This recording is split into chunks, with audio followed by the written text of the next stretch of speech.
नमस्कार। आज हम लोग जानेंगे एनिमल सेल। देखिए, प्लांट सेल और एनिमल सेल दोनों बहुत ज़रूरी हैं। इसके पहले हम आपको female reproductive system, male reproductive system और उसके डीएनए आरएनए के बारे में बताए थे। तो आप देखेंगे इसमें जो हमारी सेल होती है, जैसे आप समझ लें कि सेल क्या होती है। सेल जो है हमारे शरीर की सबसे छोटी इकाई होती है। जैसे आप समझ लें कि कोई मकान हम बनाते हैं तो सबसे पहले बालू हो गया, सीमेंट हो गया, ईंट हो गया, है कि नहीं, या मिट्टी के गारे वगैरह से मिला करके धीरे धीरे क्या बनता है, दीवार बनती है। फिर उसके बाद क्या बनता है, कमरे बनते हैं। फिर उसके बाद एक मकान बन जाता है। तो उसी प्रकार जो है सेल क्या होती है कि हमारे शरीर की सबसे छोटी इकाई होती है। अब बहुत सारी सेल को जब हम मिला देते हैं तो उसको क्या बन जाता है, एक टिश्यू बन जाता है। टिश्यू और टिश्यू को जब मिला देते हैं, जिसे ऊतक कहते हैं, टिश्यू को जब मिला देते हैं तो ये आर्गन बन जाता है, अंग बन जाता है। और जब आर्गन को मिला देते हैं तो भाई क्या बन जाता है, अंग तंत्र बन जाता है, जिसे आर्गन सिस्टम बन जाता है। जब आर्गन सिस्टम को मिला दिया जाता है तो एक शरीर बन जाती है, जिसे एक बॉडी बन जाती है। जैसे आप देखें कि सबसे छोटी इकाई फंक्शनल नर्व जो है स्ट्रक्चरल मतलब कार्यात्मक और संरचनात्मक इकाई हमारे शरीर की क्या है, कोशिका है। तो कोशिका है तो बहुत छोटी छोटी हमारे शरीर में अरबों खरबों कोशिकाएं हैं। अभी छोटी सी आप एक सुई के नोक से भी छोटा सा लेंगे जो है मात्रा में लेंगे तो उसमें कई जो है सैकड़ों सेल्स उसमें आ जाएंगी।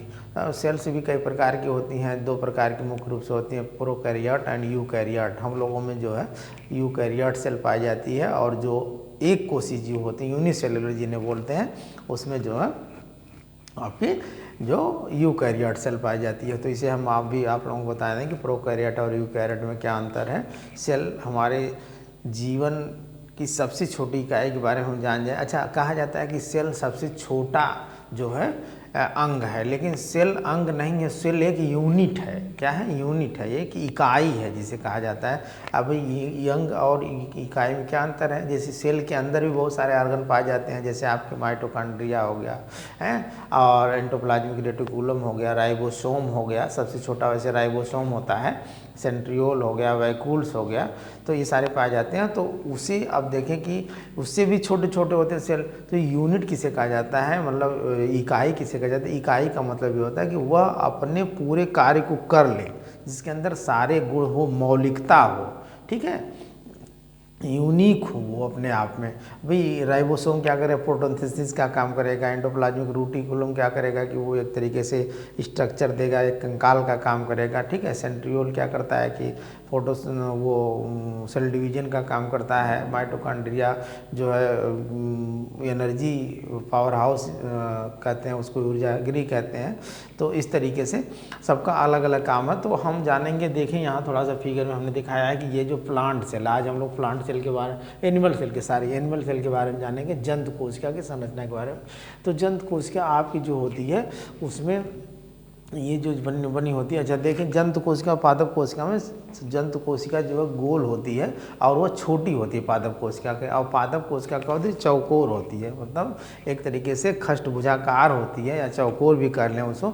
और वह जो है जंतु कोशिका से पादप कोशिका जो है पादप कोशिका बड़ी होती है जंतु कोशिका से, तो यह भी आप जानेंगे। और उसमें जो वैक्यूल्स पाया जाता है, जिसे रसधानी कहते हैं, वह जो है ये जो है पादप कोशिका में बड़ा होता है और जंतु कोशिका में छोटा होता है। तो इसके बारे में हम थोड़ा थोड़ा जान जाएंगे।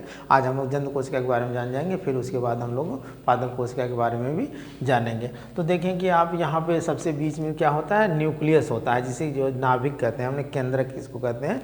और इसको जो कोशिका का पूरा ब्रेन भी कहा जाता है, क्योंकि पूरे कोशिका पर यह नियंत्रण रखता है, ठीक है। इसके अंदर एक न्यूक्लियोलस होता है, न्यूक्लियोलस जो होता है न्यूक्लियस के अंदर पाया जाता है, ठीक।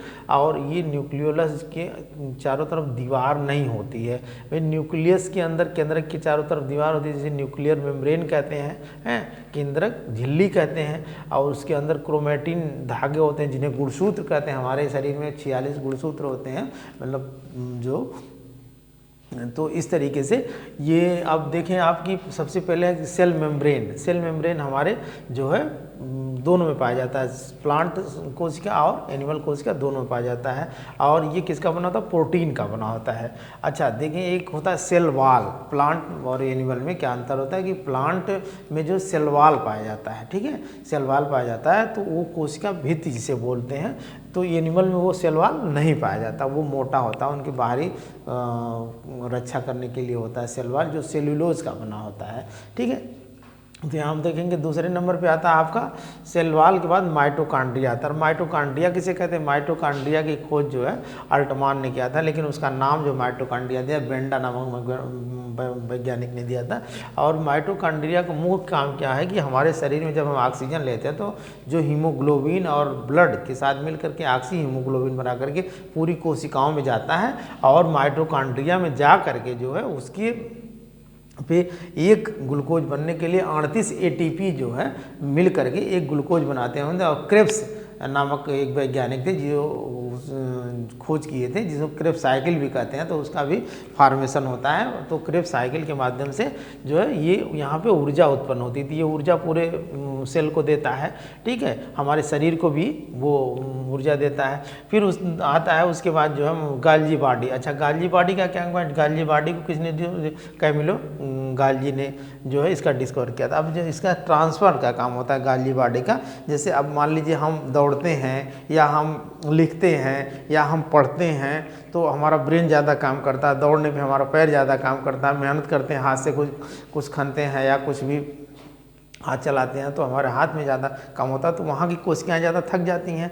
पैर की कोशिकाएं थक जाएंगी, दिमाग काम करेगा तो भाई सर की कोशिकाएं, तो क्या करता है ये जो गाल्जी बॉडी होता है ये ट्रांसफ़र का काम करता है। जो एनर्जी हमारे पैर में जाइए भाई थक गए हैं तो हमारे शरीर की एनर्जी जो है ट्रांसफ़र का काम करता है कि इस कोशिका से उस कोशिका में जो है ये ट्रांसफ़र करने का काम करता है, ताकि हमारे शरीर में एनर्जी जो है पूरी बैलेंस बनी रहे। ऐसा नहीं है कि हमारा हाथ थक गया तो जो है वो फिर रेस्ट जो है कंप्लीट नहीं होगा। ये पता चला कि ये पूरे शरीर की जो है एनर्जी कहीं न कहीं से आकर के उसको फिर रेस्ट मतलब एक रिस्पांस देती है और वो फिर वो कंफर्ट महसूस करता है। तो इस तरीके से ये जो आपका कैमिलो गाल्जी है ये एक तरीके से पूरा उसमें ट्रांसफ़र का काम करता है। फिर अगला है आपका वैक्यूल्स। वैक्यूल्स क्या करता है भाई? वैक्यूल्स जो होता है वाटर स्टोर करता है। अभी अब देखेंगे हमारे शरीर का कम से कम 70-80% पानी जो है परसेंट जो है हमारे शरीर का 70-80% जो है पानी होता है। अच्छा हम कह दें कि अब मान लीजिए 80 किलो का आदमी है या 100 किलो का आदमी, समझिए लोग कहेंगे अरे 70% पानी का मतलब कि भैया 70 किलो पानी ही केवल है। तो होता क्या है कि भाई अब हम तो पानी जनरली पीते हैं, एक दिन में कितना पीते हैं? 2 लीटर 3 लीटर 4 लीटर इतना पी लेते हैं, तो उतना हमारे पेट में ही रहता है। लेकिन हमारे सेल की जो वैक्यूल्स होते हैं, सेल की जो ये वैक्यूल्स होती हैं, राजधानियाँ होती हैं, उसमें क्या होता है वो पानी भरा होता है। तो ये पानी पूरे हमारे शरीर की सारी क्रियाओं को जो है स्टोर कर के जो है कंट्रोल का काम करता है। तो इस तरीके से वैक्यूल्स जो है का ये काम होता है। जो वैक्यूल्स जो प्लांट सेल में बड़ा होता है, और प्लांट सेल में जो है वैक्यूल्स बहुत बड़ा होता है, एनिमल सेल में छोटा होता है। और प्लांट सेल का जो न्यूक्लियस होता है, केंद्रक होता है, वो एक किनारे होता है, क्योंकि वैक्यूल्स बहुत ज़्यादा जगह छेक लेता है। भाई प्लांट को तो बहुत ज़्यादा पानी चाहिए ही। अभी कोई पेड़ है तो उसमें देखेंगे तो उसकी सभी कोशिकाओं में हरी भरी रहती हैं, बहुत बड़ा पेड़ है विशाल पेड़ है, तो नीचे से पानी सोखता रहता है, तो उसको लिए जो है उसकी कोशिकाओं के लिए वैक्यूल्स की ज़्यादा जरूरत होती है, पानी की ज़्यादा जरूरत है, इससे वैक्यूल्स का बड़ा होता है। फिर होता है सेंट्रियोल्स का मतलब होता है तारक का है। तो उसमें क्या होता है, सेंट्रियोल जब हमारा सेल डिवीजन होता है तो सेल डिवीजन जो है ये सेंट्रियोल जो है सेल डिवीजन का काम करता है, नहीं कोशिका विभाजन का काम करता है। अच्छा सेंट्रियोल जो है प्लांट सेल में बड़ा होता है और एनिमल सेल में छोटा होता है। छोटे जो है नहीं एनिमल में जो है सेंट्रियोल बड़ा होता है। बोरबरी ने इसकी खोज की थी, और ये जो है सबसे ज़्यादा जो है सेल डिवीज़न जो है सबसे ज़्यादा सेल डिवीज़न लीवर में होता है, और ब्रेन की जो सेल्स में सेल डिवीज़न नहीं होता है, ये न्यूरॉन्स वगैरह में सेल डिवीज़न नहीं होता है। इसीलिए जो लोग सर में जब चोट लग जाती है, पूरे शरीर उनके स्वस्थ है लेकिन सर में चोट लगने के बाद वो आदमी बचता नहीं है। अगर हमें कहीं चोट लग जाए, यहाँ चोट लग जाए, यहाँ चोट लग जाए, पैर में लग जाए, कहीं भी लग जाए, तो वहाँ की जो है कोशिकाएँ जो है फिर सेल डिवाइड होने लगती हैं और ठीक हो जाती है। जैसे हमें कहीं चोट लग गई तो पता चलता काला हो जाता है, तो काला होने का मतलब कि वो क्या होता है कि वहाँ की कोशिकाएँ मर जाती हैं, फिर इधर उधर की कोशिकाएँ धीरे धीरे धीरे धीरे धीरे आकर के वो जो है डिवाइड होकर के और वो हमारा वहाँ का शरीर अच्छा हो जाता है। तो इस तरीके से ये आपका सेंट्रियोल्स होता है और ये डिवीज़न का काम करता है। अच्छा, प्लांट में जो है जो सेल प्लेट होती हैं, बड़े प्लांट को लिए डिवीजन के लिए सेंट्रियोल नहीं पाया जाता, उसमें सेल प्लेटें होती हैं डिवीजन करती हैं, लेकिन एनिमल्स में जो है सेंट्रियोल सेल डिवीजन करता है। एंडोप्लाज्मिक रेटिकुलम, एंडोप्लाज्मिक रेटिकुलम क्या होता है, ये जो है हमारे पूरे शरीर को एक तरीके से स्केलेटल का काम करता है। जैसे हमारे शरीर में बोन्स वगैरह होती हैं, हड्डियाँ होती हैं, तो हमारे एक शरीर का ढांचा तैयार करती हैं, वैसे एंडोप्लाज्मिक रेटिकुलम दो प्रकार का होता है, एक रफ एंडोप्लाज्मिक रेटिकुलम और एक स्मूथ एंडोप्लाज्मिक होता है। और स्मूथ जो होता है वो वसा का निर्माण करता है, फैट फॉर्मेशन करता है, और रफ जो होता है वो उस पर राइबोसोम पाए जाते हैं, वो प्रोटीन सिंथेसिस का काम करता है। जैसे मैंने पढ़ाया था आप लोगों के आरएनए में ट्रांसफर आरएनए, मैसेंजर आरएनए और राइबोसोमल आरएनए। तो इस तरीके से हम देखेंगे यहाँ भी दो प्रकार के हो गए। राइबोसोम, राइबोसोम की खोज किसने किया था, वही राइबोसोम की पैलाडे ने किया था, और ये भी प्रोटोसिंथेसिस का काम करता है। इसमें भी दो प्रकार के राइबोसोम पाए जाते हैं, 70S और 80S। तो जो प्रोकैरियोटिक सेल होती हैं, जो यूनिसेलुलर में पाई जाती है, कोश की जीव में पाई जाती हैं, तो उसमें जो है 70S राइबोसोम होता है, और जो यूकैरियोटिक जैसे हम लोगों की जो कोशिकाएँ होती हैं 70S राइबोसोम पाया जाता है। प्रोटीन सिंथेसिस का काम करता है, वही प्रोटीन बनाने का काम जो है करता है ये राइबोसोम। तो इस तरीके से न्यूक्लियस, न्यूक्लियर बहुत इंपॉर्टेंट है, जिसमें जो हमारी क्रोमोसोम्स जो पाए जाते हैं, जिसे जो है एक 46 क्रोमोसोम्स में मतलब 22 जोड़ी के क्रोमोसोम्स जो है दैविक कोशिकाएं के होते हैं, और एक जोड़ी के कोशिका लिंग क्रोमोसोम्स होते हैं, जो मेल में जो है XY और फीमेल में XX होते हैं। तो इस तरीके से हम देखेंगे, जिसमें न्यूक्लियस में भी 80% केवल प्रोटीन का बना होता है, 10% जो है DNA और RNA होता है। और ये आप देखेंगे इसमें जो एक न्यूक्लियोलस पाया जाता है, न्यूक्लियोलस जो है उसके अंदर होता है, और उसके चारों तरफ दीवार नहीं होती। इसे भी कई भागों में बांट दिया गया है। एक सेल मेम्ब्रेन हो जाएगी, इसके अंदर जो द्रव्य भरा होता है न्यूक्लियो द्रव्य हो जाएगा, या क्रोमेटिन धागे जिसको गुणसूत्र वगैरह हो जाते हैं। तो इस तरीके से हम इसके रॉबर्ट ब्राउन ने इसकी खोज किया था। लाइसोसोम, लाइसोसोम क्या होता है, लाइसोसोम जैसे भी हमारे शरीर की कोशिकाएँ नष्ट भी तो होती हैं, कोशिकाएँ जो है टूटती रहती हैं। जैसे हमने किसी को मार दिया तो वहाँ भी कोशिकाएँ टूट गई, मर गई, तो अभी तो उसको खाएगा कौन, उसको सड़ा मतलब गलाएगा कौन, जैसे होता है ना, कोई चीज़ उसको नष्ट कर देती है। तो लाइसोसोम क्या करता है, लाइसोसोम के हाइड्रोक्लोरिक एंजाइम होती है, वो क्या करता है कि उसके ऊपर छोड़ देता है। जो जैसे माइटोकॉन्ड्रिया मर गई, एंडोप्लाज्मिक रेटिकुलम मर गया, या पूरी सेल ही खत्म, कोई पार्ट जो है नष्ट हो गया, तो वो क्या करता है, उसके पास एक ऐसी एंजाइम होती है, ऐसा पदार्थ होता है कि उसको छोड़ करके उसको जो है गला देता है। जब वो गला देता है तो फिर कोशिका जो है फ्रेश हो जाती है। अच्छा, सभी लोगों को कंट्रोल भी करता है कि भाई तुम अपना काम करो, तुम अपना काम करो। जैसे माइटोकॉन्ड्रिया को करता भी है, तुम ऊर्जा बनाओ, और राइबोसोम को कहता है तुम प्रोटीन का निर्माण करो, सेंट्रियोल का सेल डिवीजन करो, है। तो सभी लोगों को एक तरीके से ये कहता है, अगर नहीं करता है तो तुरंत जो है वो अपना हाइड्रोक्लोरिक एंजाइम जो है उसके ऊपर छोड़ देगा वहाँ जा कर के, और उसके बाद जो है वो गल जाएगा।